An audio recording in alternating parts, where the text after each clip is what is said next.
कई बार जब लोग काम करना शुरू करते हैं तो उन्हें दर्द होता है, तकलीफ़ होती है, उन्हें बहुत ज़्यादा मेहनत करना पड़ता है और ये बात उनसे बर्दाश्त नहीं हो पाती है।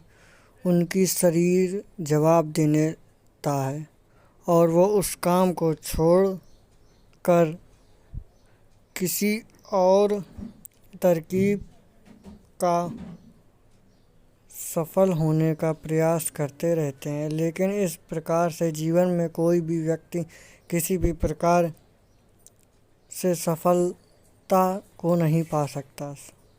याद रखिएगा, सफलता का मार्ग मेहनत, दर्द और तकलीफ़ से होकर गुजरेगा और ये आपको सहना ही पड़ेगा। तो इसके लिए आप हमेशा तैयार रहें। तो चलो इस बात को एक कहानी की मदद से समझते हैं। एक बार एक मूर्तिकार अपनी छीनी हथौड़े की मदद से एक पत्थर को भगवान की मूर्ति का आकार देने का प्रयास कर रहा था।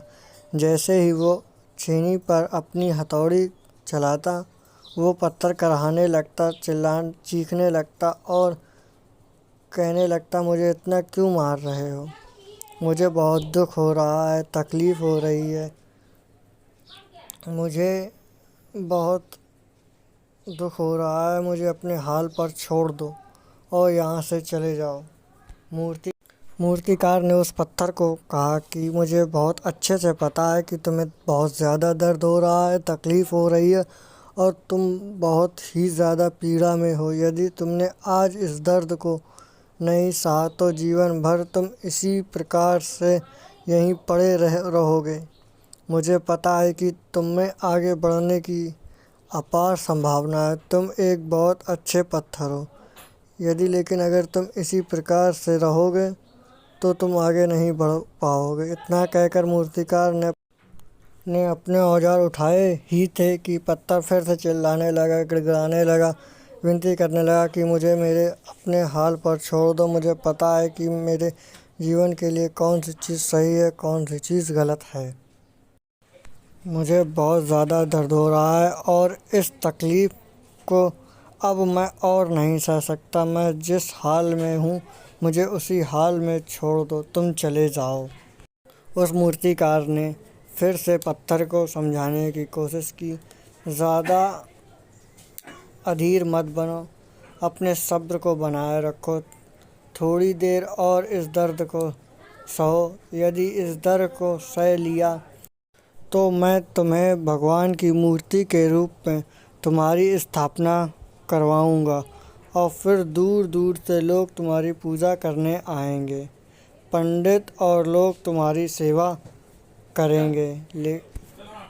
लेकिन उस पत्थर ने उस मूर्तिकार की एक भी बात नहीं मानी। वो कराता रहा और अपनी बात पर अड़ा रहा।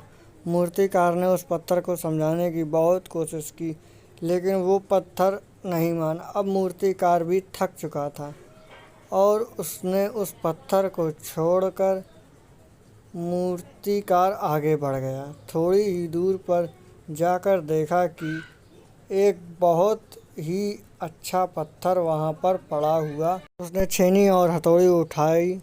पत्थर को मूर्ति बनाने में वो तैयार हो गया। मूर्तिकार ने छेनी और हथौड़ी का वार दूसरे पत्थर पर जारी रखा। दूसरे पत्थर को भी दर्द हुआ, तकलीफ़ हुई, लेकिन उस पत्थर ने बर्दाश्त कर लिया और देखते ही देखते थोड़े समय के बाद उस पत्थर ने भगवान की मूर्ति का रूप धारण कर लिया। थोड़े दिन के बाद उस मूर्ति की मंदिर में स्थापना हो गई। धीरे धीरे करके लोग वहाँ पर पूजा पाठ करने आने लगे। लोगों की मन्नतें वहाँ से पूरी होने लगीं और वो मंदिर बहुत ही ज़्यादा प्रसिद्ध हो गया। धीरे धीरे करके दूर दूर से लोग वहाँ पर पूजा करने आने लगे।